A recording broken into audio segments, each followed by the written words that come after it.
Hello, my name is Saloon and I welcome you back to episode 3 of my Zero to Hero series as a Blood DK. Last week didn't go very well and even had some toxic encounters, but you guys were really supportive and received quite a few comments sharing your experiences or opinions on what happened, and you all were very encouraging, so I want to thank you all. It made me feel a lot better about that week. I'm also happy to report that this week went pretty well, so let's get right into it. Last week I got to 651 item level and a rating of 1608. My goal for this week was to hit Keystone Master, so I wasn't going to stop until I achieved that. The first key of the week was a priority +5. I didn't even dare attempt this dungeon last week because of how poorly things went. My confidence was pretty low. In the +2 I did a really ballsy pull at the beginning, but I didn't feel like very daring this time around, so I made my own route. For the first pull I decided to pull the Footman, the Patrolling Knight pack and one of the Sharpshooter pack, all the way back to the start behind the wall. Why? Because I've seen countless videos where groups disband here because the second Patrolling Knight pack gets pulled accidentally and usually people start falling over, so I wanted to avoid that. It was a bit sloppy and this would have been probably faster on a Demon Hunter with leaping, but I'm just a wheelchair rolling Blood DK. After dealing with the mini bosses and some extra trash, I go up and skip the lynxes and pull the big patrol pack. Then I go around in a U-shape, pulling Footman and the mini boss in the back, because last time I saw how annoying those light spawns can be, so I wanted to avoid those at all cost.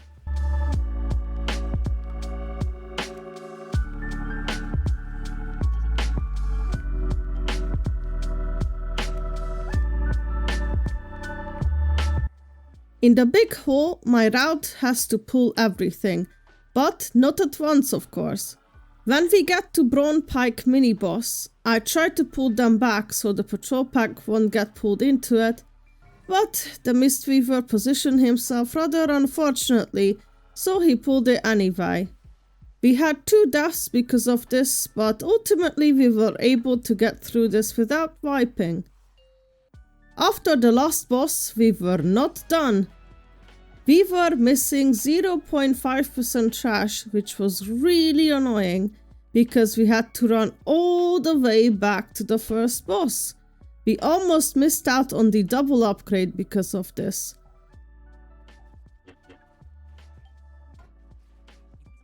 To avoid this, I'm going to grip one of the sharpshooters out of the window when I do the U-shape in the future. The next key was Theater of Pain +6, and the only thing I want to talk about here is Gorchop. As a tank, this isn't a hard boss by all means, but I was a bit disappointed in myself because I got hooked twice, which I feel like is really bad as tank. This boss fight is something I will need to improve on. Otherwise, we easily smash this key with only 2 deaths as well. Floodgate 6 was next. Last week this was one of the worst keys I've ever done, so I was really hopeful this run would go better. When I was doing this dungeon, I didn't really realize this, but we were thoroughly boosting this mage. It was his key and he's doing literally no damage at all. I'm not even sure if he's trying here. Then after the first pack, he was just straight up AFK. Despite that, we smashed the first boss with ease. The second boss as well. The third boss too, kind of. The mage was dead for the most part. For the last boss, I received some tips on the last video, and man, you guys are the goats. I had no idea Blood DK can just completely trivialize this boss's mechanics. For the knockback, I have Death's Advance. 3, 2, 1. For the spark I can use anti-magic shell and icebound if needs be.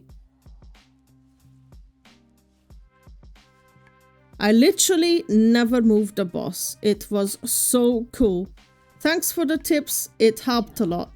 I got a useful loot this time as well, which is the Ritual Mud Trinket.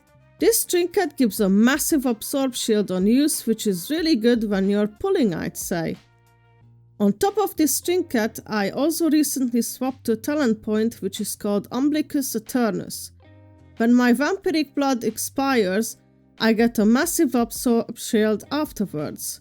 Some of you probably think that this together with the Ritual Mud Trinket is a massive overkill and I should aim for more damage. But I'm not too fussed about damage. I think it's actually more fun to have a ton of survivability. Anyway, Dark Flame Cleft 7 was next.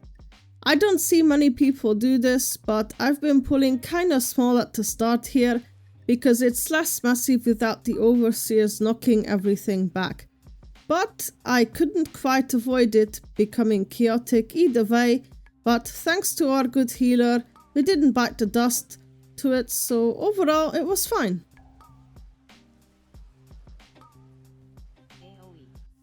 The trash before the second boss is quite fun as Blood DK because I can use Slappy Hands to gather them in one spot and use some death grips to catch any strays. Speaking of Slappy Hands, give me some 07s in the comments for Slappy Hands as Blizzard is going to take this ability away in the next season.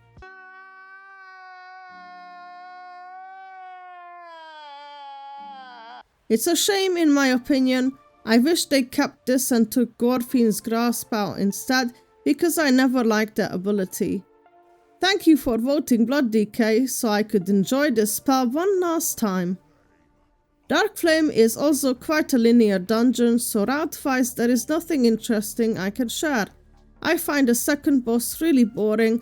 I feel like I'm not doing anything apart from making sure I never leave the boss's hitbox, otherwise it will wipe us. The cart escorting part I find kinda awkward to tank. I've seen other tanks pick up a candle and run across the room, gather as many adds as possible and drag them back to the cart. I really don't see how Blood DK would do this part well, while we are bound to our slow as hell wheelchair called Death Advance, so I just kill adds as the cart moves. We timed this dungeon easily with only 2 casualties and no loot. Up next was Motherlode.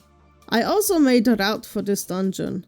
At the start I pulled big on the right side and asked for Lust.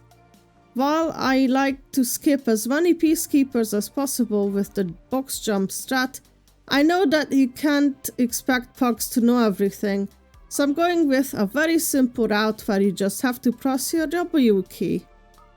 We almost had 2 jockeys jump into peacekeeper, but we were able to stop them even though we pulled some extra because of them.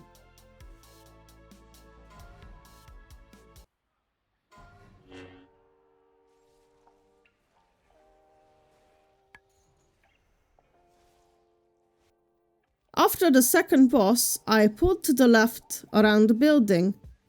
At one point the healer died, but I didn't notice and pulled without him, so the balance druid fell because of no heals. That was totally my fault for lack of awareness.